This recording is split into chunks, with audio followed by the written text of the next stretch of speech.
Jésus-Christ est bon, il est Seigneur, il est Sauveur. C'est lui qui nous révèle les choses cachées de ce monde.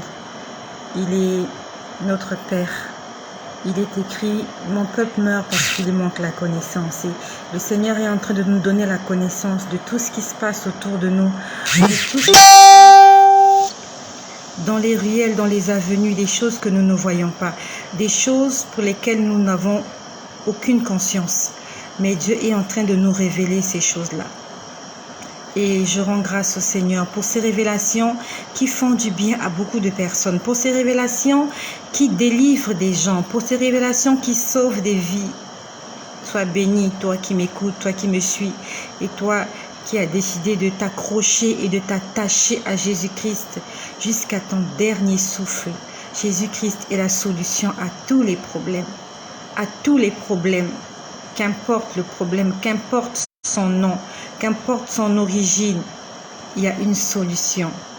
Et il faut juste saisir cette solution. Et cette solution, elle est juste à notre portée. Elle s'appelle Jésus-Christ. Il a dit, je me tiens à la porte et je frappe. Dans Deutéronome 30, il est écrit, ce commandement que je te prescris aujourd'hui n'est pas au-dessus de tes forces. Ce commandement n'est pas hors de ta portée. Ce commandement, nous pouvons le mettre en application. La Bible dit, à ceux qui l'ont reçu, à ceux qui croient en son nom, il a donné, elle, la parole. Elle a donné le pouvoir de devenir enfant de Dieu. Nous avons un pouvoir de devenir enfant de Dieu. Ce pouvoir est en nous. Nous devons juste saisir ce pouvoir-là et le mettre en exergue. Que le Seigneur te bénisse. Hier dans la soirée, j'étais juste là, j'étais allongée sur mon lit et le Seigneur a commencé à me montrer certaines choses. Et je vais vous le partager. J'ai vu certaines choses et quand le Seigneur me montre ces choses, en fait, il veut que je puisse intercéder. Parce qu'il s'agit des âmes vivantes, il s'agit des hommes et des femmes, il s'agit des parents, il s'agit des pères d'enfants et des mères d'enfants qui sont concernés. Et j'étais là, j'ai vu deux dragons. En fait, on va dire deux petits dragons. Je ne sais pas exactement là où ça se passait, mais je voyais deux petits dragons. Ils étaient là. Et après, ils ont commencé à s'agiter. C'était deux petits dragons. C'est comme, on les montre souvent à la télé, ça ressemble à des dragons de Komodo. Si vous connaissez le dragon de Komodo, ça ressemble à des dragons de Komodo. Et ils étaient là, c'est comme s'ils attendaient quelque chose. Après, ils ont commencé à s'agiter. Et je voyais, quand j'ai vu qu'ils commençaient à s'agiter, je me suis posé la question, en fait, je voulais comprendre ce qui se passait. Et quand je vous dis ces choses sont des choses spirituelles, Dieu me le montre en esprit. Ce ne sont pas des choses charnelles. Donc, vous allez essayer de voir ces choses dans la rue, vous ne le verrez pas. Ça se passe dans le monde spirituel. Donc, je vois deux dragons, deux petits dragons, ressemblant aux dragons de Komodo. Ils étaient là, et après, ils s'agitaient. C'est comme s'ils se battaient pour quelque chose. Et après, je me rends compte qu'ils étaient en train de se battre pour de la nourriture. Donc, il y avait comme, on va dire, il y avait des lapins. Il y avait des lapins qui étaient emprisonnés quelque part. Je ne sais pas comment je peux expliquer ça. Je ne sais pas trop comment je peux expliquer. Mais il y avait des lapins. Il y avait des lapins emprisonnés quelque part. Ils étaient nombreux. Et quand il y a un lapin qui tombe, donc en fait, quand il y a un lapin qui s'échappe du filet, il y a les dragons qui étaient là, qui bondissaient sur le sur le lapin et qui le déchiraient. Ils étaient en train de se battre comme ça pour des lapins. Et quand j'ai vu ça spirituellement, j'ai compris que c'était des choses spirituelles. En fait, les dragons, ce sont des créatures du monde des ténèbres. Les dragons, ce sont les esprits impurs. Le dragon, c'est le sorcier, le magicien. C'est toutes ces personnes qui se nourrissent des âmes et de la chair humaine. Donc, j'ai commencé à prier parce que j'avais compris que les lapins, c'était des vies humaines, des personnes en captivité, des personnes enchaînées. Ce sont des personnes qui, sur terre, sont encore en vie, mais quelque part dans le monde spirituel, on les a déjà enchaînées. Et il y a beaucoup de gens comme ça. Vous les voyez sur la terre, en train de se promener, en train de vaquer à leurs occupations, mais leur sort a déjà été scellé dans le monde des ténèbres. Dans le monde des ténèbres, ils sont déjà condamnés. Et vous les voyez se promener comme ça. En fait, ils sont juste en train de passer leurs derniers instants sur la terre. Il suffit juste d'un petit événement, d'un petit incident pour qu'ils basculent de l'autre côté. Et ils étaient nombreux comme ça, ces lapins. Je commençais à prier. J'ai commencé à prier pour la vie de ces personnes. Ce n'étaient pas des lapins. Ce sont des hommes qu'on a transformés en nourriture. Ce sont des hommes qu'on a transformés en lapins pour les manger. Voyez ce que l'ennemi fait de nous. Cet ennemi-là qui nous pousse à désobéir à Dieu, qui nous pousse à attrister le Saint-Esprit. Tout ce qu'il veut faire de nous, c'est de la chair à pâté.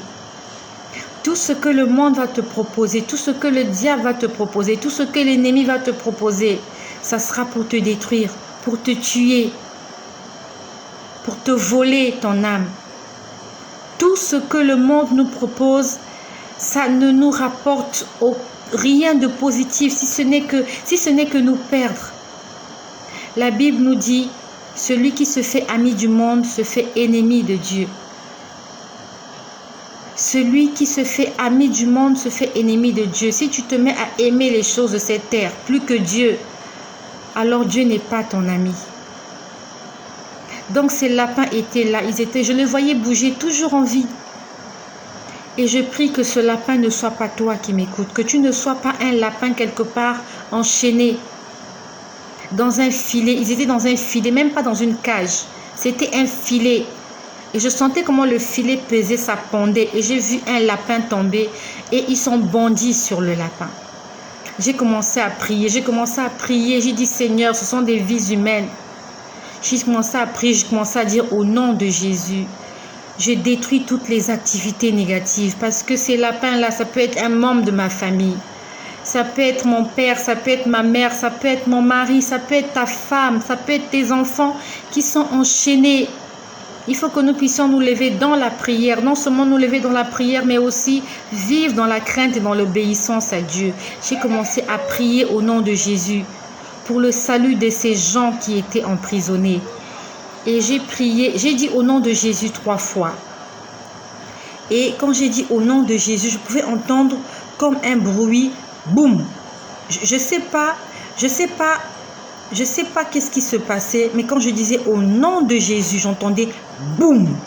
Au nom de Jésus, j'entendais boum. J'ai entendu ça 3 fois. Je disais au nom de Jésus, je détruis toutes les activités. Mais dès que je disais au nom de Jésus, ça faisait boum. Au nom de Jésus, boum. Je veux te dire que le nom de Jésus a une puissance. Il y a une puissance dans le nom de Jésus. Une puissance qui délivre des vies. Une puissance qui délivre des chaînes de la captivité. Une puissance qui délivre des chaînes du péché, de l'esclavage du péché. C'est le nom de Jésus. Et quand j'ai commencé à prier comme ça, j'ai commencé à voir les 2 petits dragons commencer à se battre entre eux. Ils ont commencé à se battre entre eux. Donc, au lieu d'attendre maintenant que les lapins puissent descendre, puissent tomber du filet et qu'ils puissent les dévorer, ils ont commencé à se battre entre eux. Prononce le nom de Jésus lorsque tu pries. Seulement le nom de Jésus. Jésus a dit, je suis le chemin. Il est le seul chemin. Il a dit, je suis la vérité. Il est la seule vérité. Il a dit, je suis la vie. Il n'y a personne d'autre que Jésus qui ne puisse te sauver. Il n'y a qu'un être qui est mort à la croix pour toi. C'est Jésus. Personne d'autre n'est mort à la croix pour les hommes. Il n'y a personne qui a de son sang versé, donné sa vie pour nos péchés. Il n'y a que Jésus.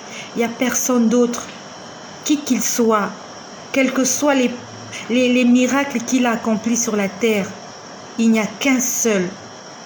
Un seul nom par lequel nous soyons sauvés, c'est le nom de Jésus-Christ. Et si tu invoques un autre nom dans tes prières, que ce soit le nom d'une personne, que ce soit le nom d'un animal, que ce soit le nom d'une plante, que ce soit le nom d'un ange, que ce soit le nom d'un saint, tu t'es trompé, parce que toutes ces personnes ne sont pas allées à la croix pour toi. Il n'y a qu'une seule personne que Dieu a envoyée sur terre, afin que par cette personne, il y ait une nouvelle génération, des hommes et des femmes qui ont fait une alliance avec Dieu. Et ce nom, c'est le nom de Jésus. Il n'y a que le nom de Jésus qui fait trembler les ténèbres. Je pouvais entendre boum, boum, boum. Et les deux dragons ont commencé à se battre entre eux. Les lapins étaient toujours dans le filet, mais ils ne tombaient plus. Ils ne tombaient plus. Et je prie que tu ne sois pas ce lapin-là. Je prie que tu ne sois pas ce lapin-là. Je veux que dans tes prières que tu déclares que là où tu as été emprisonné, que là où le diable t'a enchaîné, dis au nom de Jésus, je sors de la marmite. Au nom de Jésus, je sors de la tombe où j'ai été enterré. Au nom de Jésus, je sors de ce filet où ils m'ont enchaîné. Au nom de Jésus, je sors de la prison. Il faut que tu déclares ces choses. Parce que ce sont des gens, en fait, on va dire, c'est comme leur réserve d'aliments. Ils ont déjà mis des gens à part, ils ont réservé des gens à part. Et tous ces gens qui sont réservés, ce sont des gens qui ne vivent pas dans la prière, qui ne sont pas dans la prière, ils ne sont pas connectés à Dieu. Parce que dans le psaume 91, il est écrit « Celui qui demeure sous l'abri du Très-Haut repose à l'ombre du Tout-Puissant. » Celui qui demeure sous l'abri du Très-Haut, demeurer, ça veut dire tu restes là à perpétuité. En fait, tu demeures là, tu vis là. C'est ta maison. Dieu est ta maison. Il est ton refuge, il est ta forteresse, il est ton bouclier et tu restes là. Tu ne vas pas ailleurs et tu reviens. Non, tu demeures là, c'est ta maison. Celui qui demeure sous l'abri du Très-Haut repose à l'ombre du Tout-Puissant. Et il dit que 1000 tombent à ton côté, 10 000 à ta droite, tu ne seras pas atteint. C'est écrit dans le psaume 91 au verset 7. 1000 tomberont à ton côté, 10 000 à ta droite, tu ne seras jamais atteint parce que tu es sous l'ombre du Tout-Puissant. Demeurant dans l'ombre du Tout-Puissant. J'ai vu tellement de choses depuis que le Seigneur est venu se révéler à moi. Depuis décembre 2017, je vois tellement de choses que je suis convaincue que le seul endroit où nous puissions avoir la paix, la quiétude, c'est dans la présence du Seigneur. Il n'y a pas un autre endroit. Je suis désolée. Il n'y a pas un autre endroit. Il n'y a pas un autre endroit où tu peux être sauvé de tes ennemis. Si tu n'es pas dans la présence de Dieu, tu es à la merci de tes ennemis. Reste dans la présence de Dieu, accroche-toi, même s'il y a des difficultés, même si c'est compliqué, tu t'accroches parce que tu n'as pas d'autre choix que ça. Il y aura toujours la persécution, il y aura des moments difficiles, oui, mais ça va passer, c'est juste pour un temps.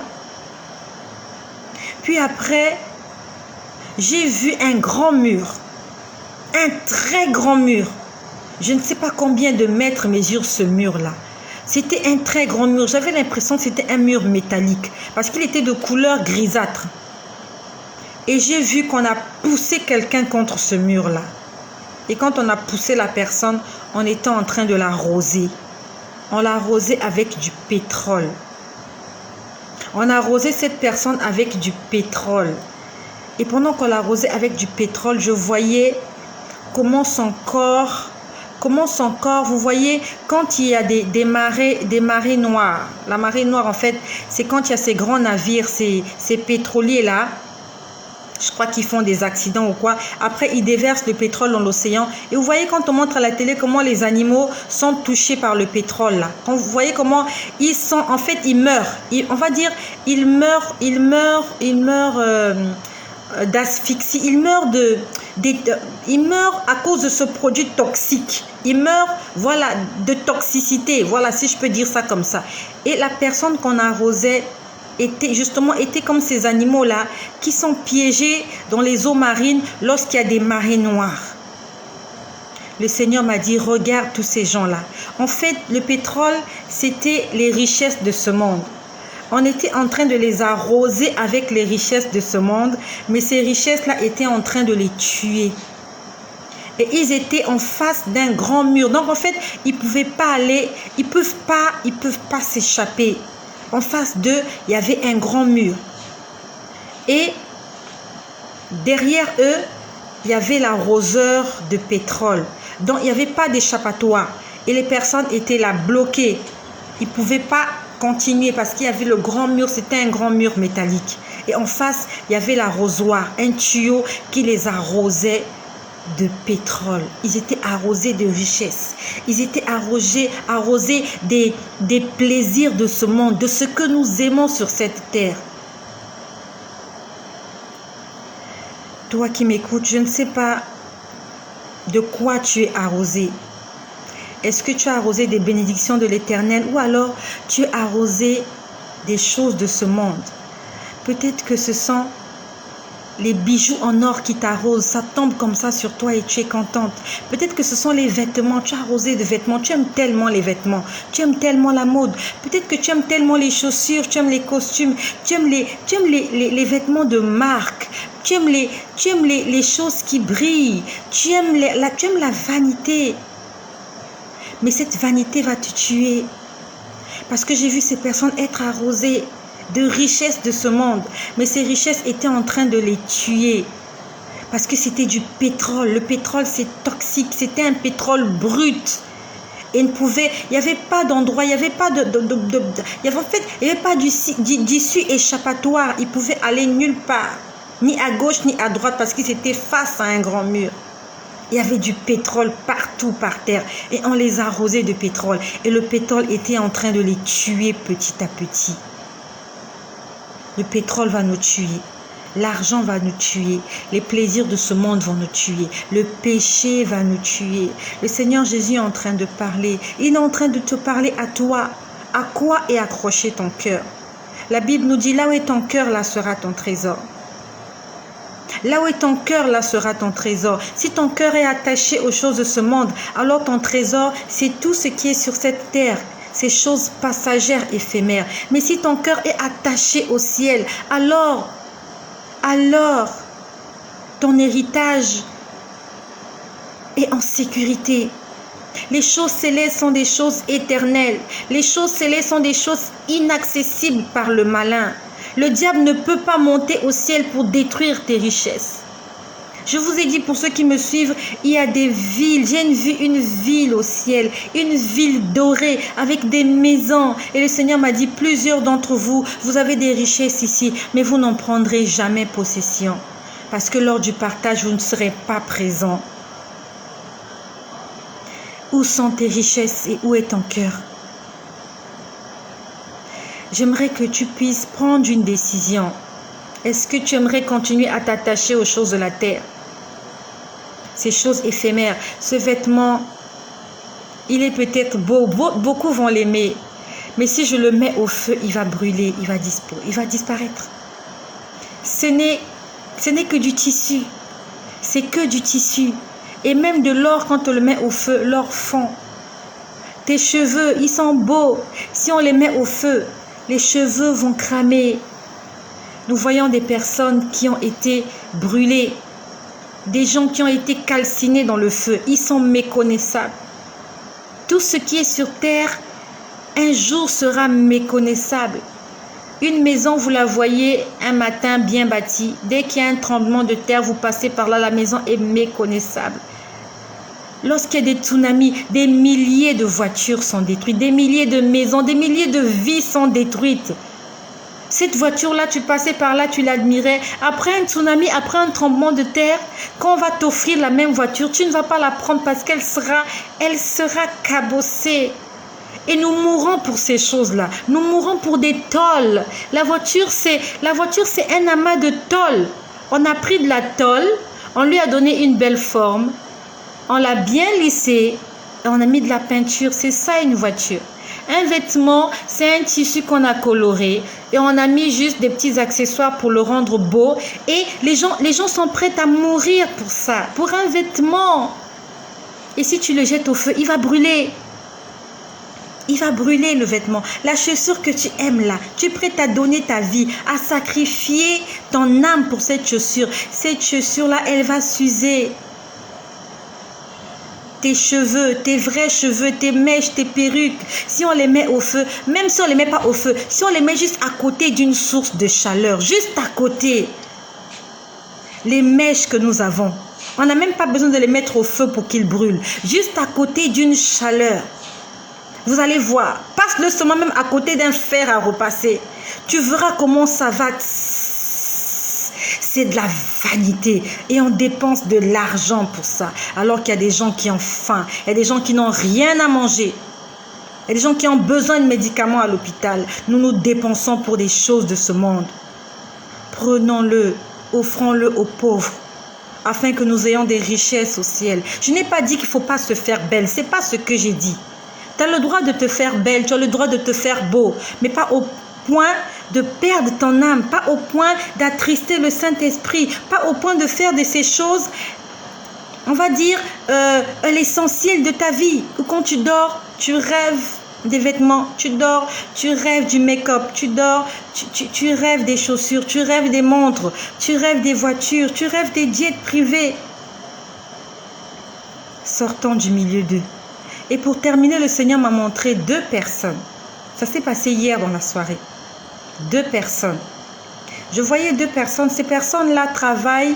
Là où vous travaillez, c'est un frère et une sœur. Là où vous travaillez, vous vous habillez en uniforme. Quand je parle en uniforme, c'est une tenue que vous portez. Vous n'allez pas travailler en civil. Vous portez des uniformes. On m'a montré un homme et une femme. Là où ils travaillent, ils portent des uniformes. Et tout le monde porte des uniformes comme ça, là, dans le même endroit là où ils travaillent. Et j'ai vu ces 2 personnes être empoisonnées par leurs collègues. Toi qui m'écoutes, si tu portes un uniforme quand tu vas travailler, que tu sois un homme ou une femme, le Seigneur m'a montré que tu seras empoisonné par tes collègues. Il y a tes collègues du même service qui vont essayer de t'empoisonner. Sauf que j'ai vu quand on a amené la nourriture, les gens en question n'ont pas mangé la nourriture, mais d'autres collègues sont venus prendre cette nourriture-là et l'ont mangée. La nourriture empoisonnée était prévue pour 2 personnes, un homme et une femme. Mais le Seigneur les a protégés.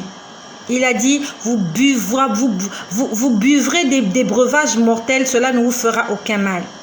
Le Seigneur les a protégés. Mais ça ne veut pas dire qu'il ne faut pas que tu fasses attention. Fais attention, toi qui m'écoutes. Si tu vas là où tu travailles, si toi, tu portes un uniforme, quel que soit l'uniforme, il y a autour de toi des collègues qui veulent te faire du mal. J'ai vu comment ils avaient mis quelque chose de mauvais dans ta nourriture. Et au lieu que toi, tu manges ces choses-là, c'est d'autres collègues à toi qui n'étaient pas au courant, qui sont venus prendre cette nourriture-là, ils l'ont mangée. Attention à ton casse-croûte. Attention à qui tu envoies pour acheter ton casse-croûte. Ta faim, mon ami, tu vas toi-même acheter ta nourriture, tu reviens au travail, tu le manges. Avant de le manger, tu pries, tu rends grâce au Seigneur. Parce que j'ai vu, toi qui portes un uniforme dans ton lieu de service, tu es un homme, tu es une femme. Parce que j'ai vu un homme, une femme. Tu vas être empoisonné par tes amis, par tes collègues. L'ennemi ne vient pas de très loin. Il est toujours autour de nous. Il n'est pas très loin. Ce sont des gens qui sont jaloux de toi. Et si tu m'écoutes, si tu n'as jamais donné ta vie à Jésus, tu vas déjà donner ta vie à Jésus.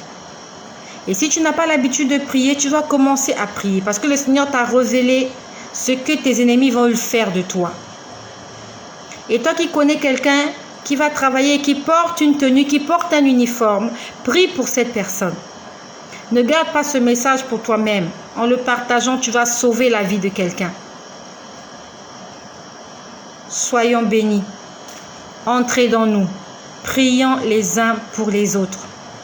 Et si ce message t'a touché, et si tu reconnais que tu es cette femme ou cet homme qui est persécuté dans ton lieu de service, et si peut-être le Seigneur t'avait déjà révélé qu'il y a des gens qui veulent te faire du mal, alors manifeste-toi, parce que le Seigneur veut te faire du bien.